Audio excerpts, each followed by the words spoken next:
السلام علیکم۔ میں امید کرتی ہوں کہ میرے سب دوست خیر و عافیت سے ہوں گے۔ پیارے دوستو، آج کی ویڈیو بہت ہی زیادہ انٹرسٹڈ ہونے جا رہی ہے، اس لیے ویڈیو کو سکپ کیے بغیر اینڈ تک ضرور دیکھیے گا۔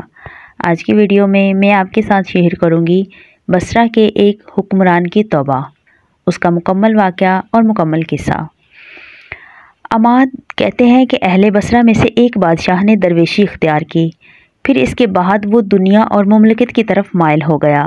اس نے ایک عمارت بنوائی اور اس پر خوب بہترین کام کروایا اور اس کے حکم پر بہترین قلین وغیرہ بچھائے گئے۔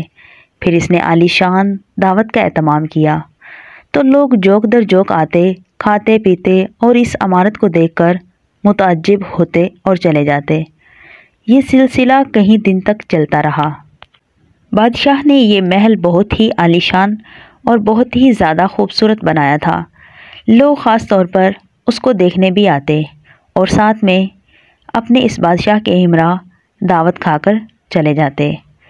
عام لوگوں سے فارغ ہونے کے بعد یہ اپنے گھر والوں اور بہن بھائیوں کے ہمراہ بیٹھا تھا اور کہنے لگا، تم اس گھر کی وجہ سے میری خوشی دیکھ رہے ہو اور میرا دل یہ کہہ رہا ہے کہ میں اپنے ہر بیٹے کے لیے ایک ایسا ہی گھر بناؤں۔ تم لوگ اگر کچھ دن میرے پاس قیام کرو تاکہ تم سے گفت و شنید کروں اور اپنے مقصد کے لیے مشورے کر سکوں۔ تو یہ سب لوگ کچھ دن ان کے پاس رہے، کھیل کود کرتے اور کچھ مشورے کر کے بیٹوں کے لیے کس طرح بنوایا جائے اور اس کا کیا ارادہ ہے۔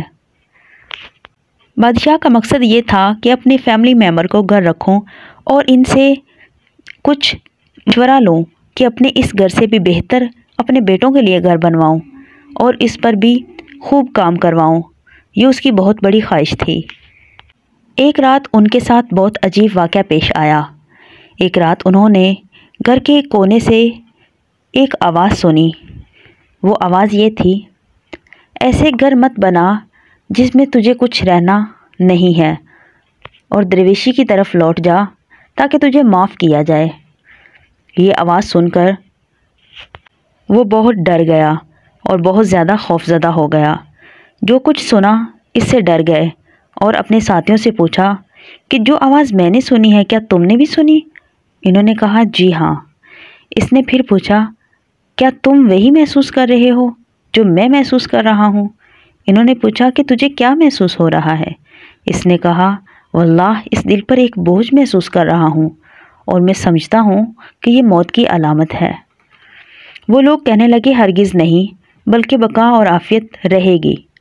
اس کے بعد یہ خوب رویا اور اس کی طرف متوجہ ہو کر کہنے لگا کہ تم میرے دوست اور بھائی ہو، تمہارے پاس میرے لیے کیا ہے؟ انہوں نے کہا جو تم پسند کرو اور جو تم حکم کرو، آخر تم ہمارے بادشاہ ہو۔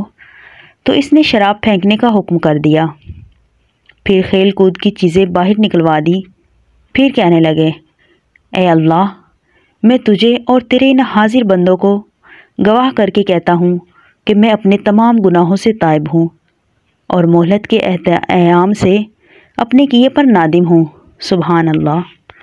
بادشاہ نے باہر بہت سارے لوگوں کو جمع کیا ہوا تھا کیونکہ وہ اس آواز کے سننے کے بعد بہت زیادہ خوفزدہ ہو گیا تھا۔ اس کا دل ان چیزوں سے الجھ رہا تھا اور وہ الگ رہنا چاہ رہا تھا۔ وہ دنیا کی چیزوں سے نفرت کرنے لگ جاتا ہے اور رو رو کر ان لوگوں کو مخاطب کر کے یہی الفاظ کہتا ہے کہ مجھے بادشاہت منظور نہیں، میں درویش ہوں، میں اللہ کی رحمت کا فقیر ہوں، اللہ کی رحمت کا طلبگار ہوں، یا اللہ مجھے معاف کر دے۔